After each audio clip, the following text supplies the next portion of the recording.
gentlewoman and the gentleman from Alabama. Mr. Speaker, may I inquire how much time is remaining?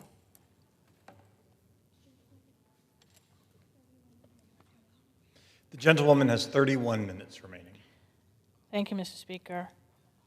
I want to put today's anniversary in a larger context, but first I want to center these 4 little girls again. As the congregation of the 16th Street Baptist Church greeted each other before the start of Sunday service, 5 little girls gathered in the ladies' room in their best dresses. They chatted about the first few days of the school year. They were excited about Youth Day. They were excited to take part in the Sunday adult service. And rather than rising to begin prayers just before 11 o'clock, the congregation was knocked to the ground when a bomb exploded under the steps of the church. And in the basement, 14-year-olds Addie Mae Collins, Denise McNair, Carol Robertson, and 11-year-old Cynthia Wesley were killed. Addie's sister, Sarah, survived, but lost her right eye. And between 14 and 22 other people were injured. Dr. King described the attack as one of the most vicious and tragic crimes ever perpetrated against humanity. And 2 years later, the FBI shut down its investigation after determining that the bombing had been committed by 4 members of the local Ku Klux Klan: Thomas Edwin Blanton, Jr., Herman Frank Cash, Robert Edward Chambliss, and Bobby Frank Cherry. They chose the church because it had been a rallying point for the civil rights activities of that tumultuous spring of 1963. In 1971, Alabama Attorney General Bill Baxley reopened the case and requested evidence from the FBI. And after building trust with witnesses who had been reluctant to testify, they were able to convict Robert Chambliss on November 14, 1977, of his part in the crime. But it would be decades later before the other suspects were tried. On May 1, 2001, Thomas Blanton was convicted and sentenced to life in prison. In 2002, Bobby Frank Cherry was convicted. He boasted that he was the one who planned the bomb next to the church wall. That brag is what sent him to prison. So justice was delayed, but ultimately, justice for these little girls was had. I want to put this in a larger context as we grapple with the fact that political violence has reared its ugly head in America yet again. Yet again, we see anger, fear, hatred, and division across the nation. We've been here before, multiple times. We don't have enough hours in the day to do a special order hour on everyone who has suffered because of political violence. And I want to focus on how we move forward. Because Dr. King's words have been on my mind a lot in the past few years in response to the violence in Charlottesville after the Unite the Right rally, in response to assassination attempts, in response to school shootings, in response to hate crimes, whether political violence, racial violence, or just violence grown out of hate. Dr. King gave us a way forward. In 2 speeches that I come back to as being relevant today.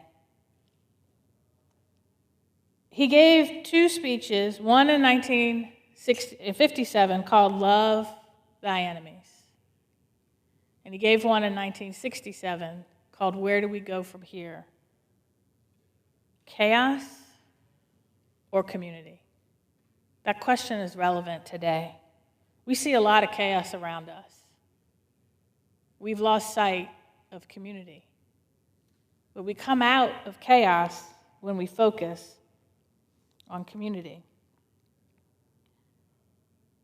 So I want to read some of Dr. King's words.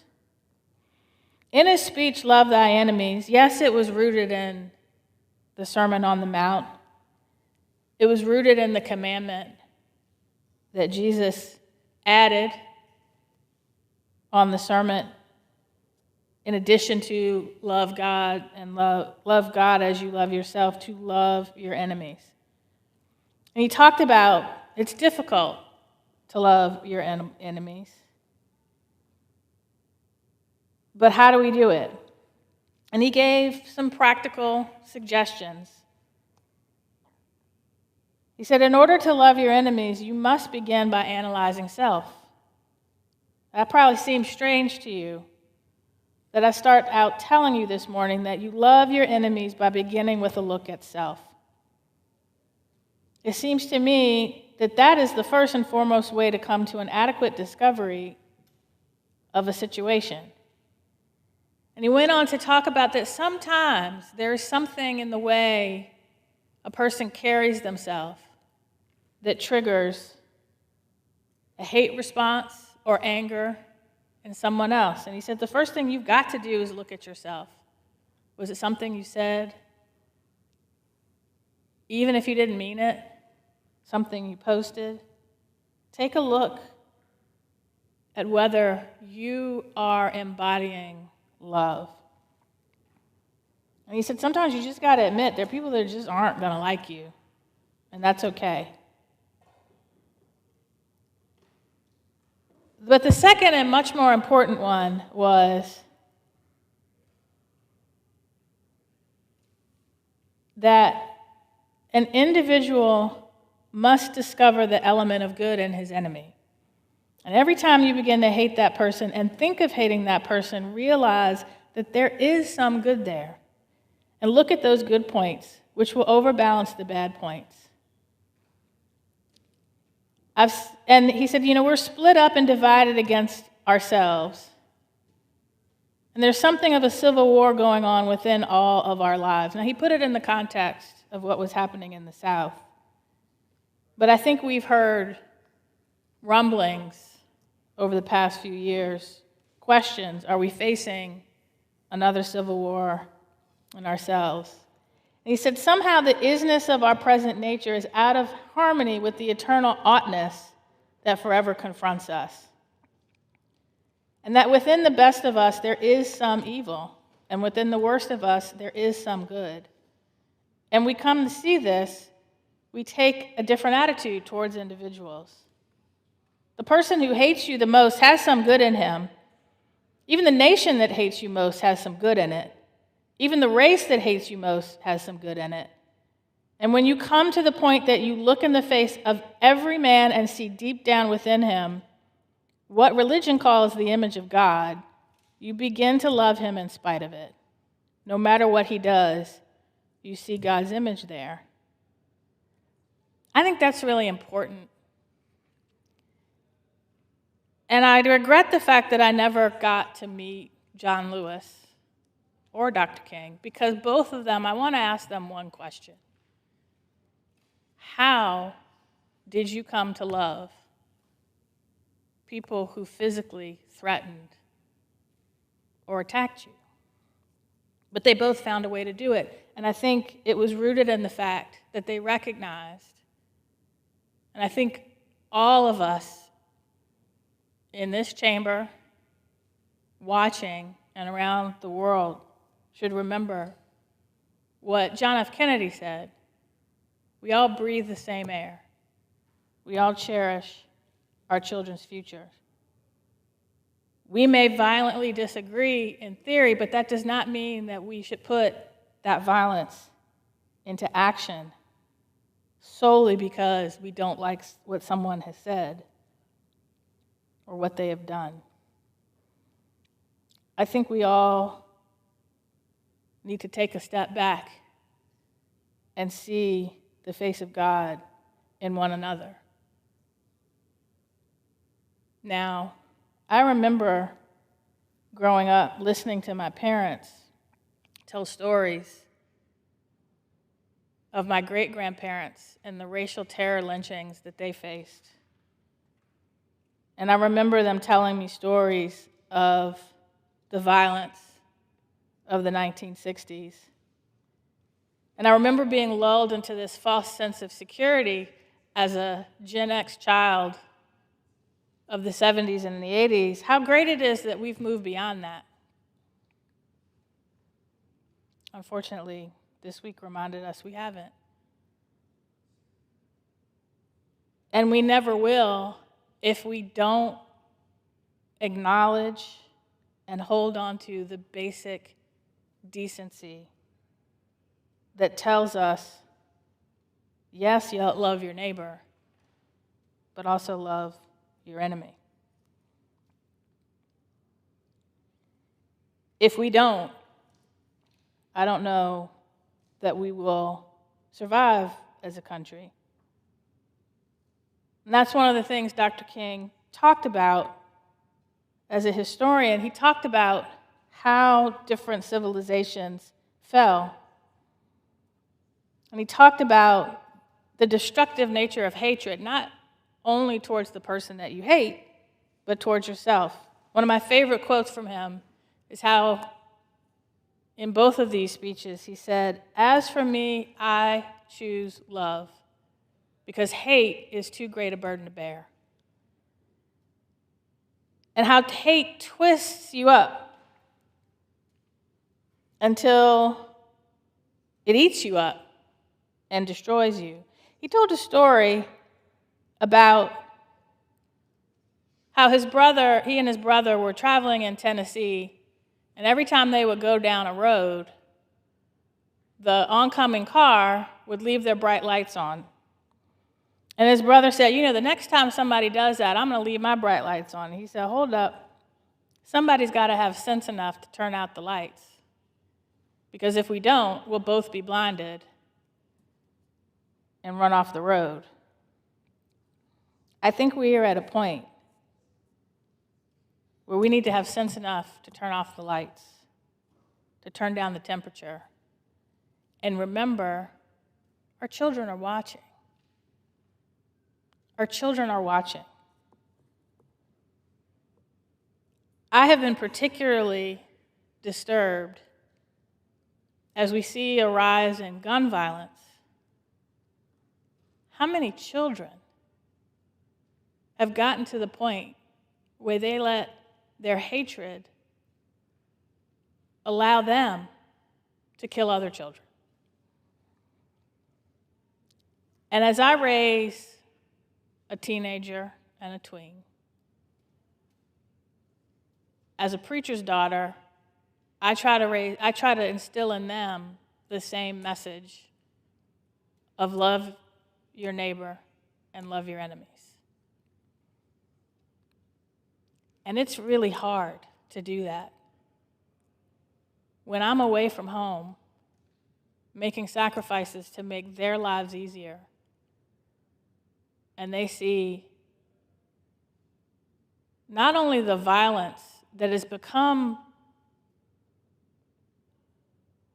become numb to, but they see people, their mother included, getting threats. They see people that they have seen in this body who were kind to them when I was sworn in and they stood beside me, say the most vicious things on social media. And they ask some pretty tough questions. And we as leaders in this country have a responsibility to understand that when we stand in this well, at this podium, in our committees, at a press conference, or post on social media,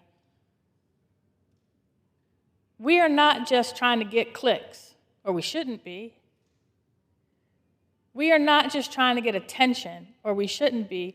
We are setting an example for the next generation of leaders.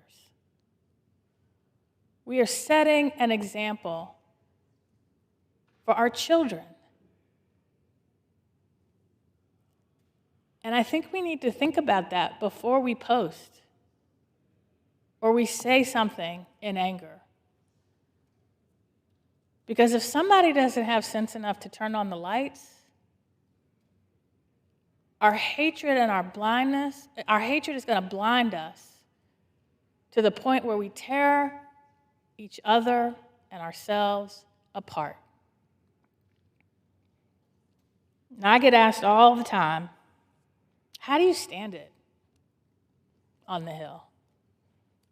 How do you stand in the same room with this person or that person? Because I do what Dr. King said, which is rooted in love. I look at that person, even if they give me a reason not to, and I recognize you and I breathe the same air. We both cherish our children's future. We are all worthy of love and respect.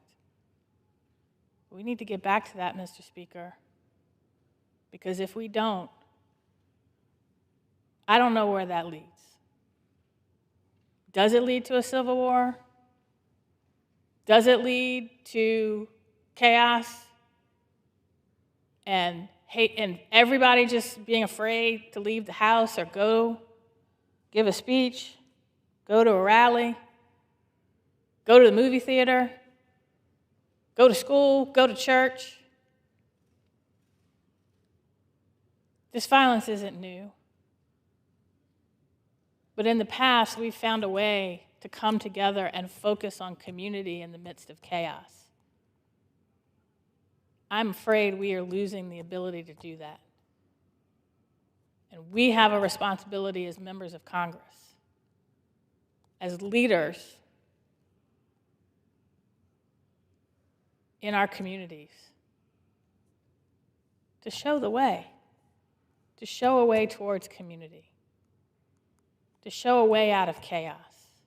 It's up to us. It's up to us whether we make it to 2026, where we can celebrate a revolutionary idea that the power of government was derived from the people. I don't know if we can do that if we allow hatred to tear us apart. I think we owe it to everyone who has suffered at the hand of violence, political, racial, or otherwise. I want to end with something Dr. King said at the funeral of these 4 little girls whose life we celebrate on the 62nd anniversary of when they died. Now I say to you in conclusion, life is hard. At times as hard as crucible steel. It has its bleak and difficult moments, like the ever-flowing waters of a river. Life has its moments of drought and its moments of flood. Like the ever-changing cycles of the season, life has the soothing warmth of its summers and the piercing chill of its winters. And if one will hold on, he will discover that God walks with him, and that God is able to lift you from the fatigue and despair to the buoyancy of hope, and transform dark and desolate valleys into sunlit paths of inner peace. I think there are a lot of people this week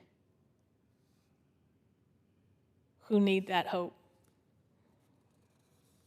I think there are a lot of people who worry and fear, will they feel the same despair that so many others have felt when a loved one is killed because of hatred? We owe it to Addie Mae Collins, Denise McNair, Carol Robertson, and Cynthia Wesley to do our part every day to build what Dr. King called the beloved community, where someone will not go to a college campus, go to a church, go to the movie theater,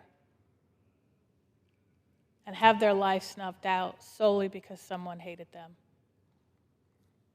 We can get there if we focus on building community out of chaos, and if we focus on the goodness of everybody, and we focus on love. And with that, I yield back.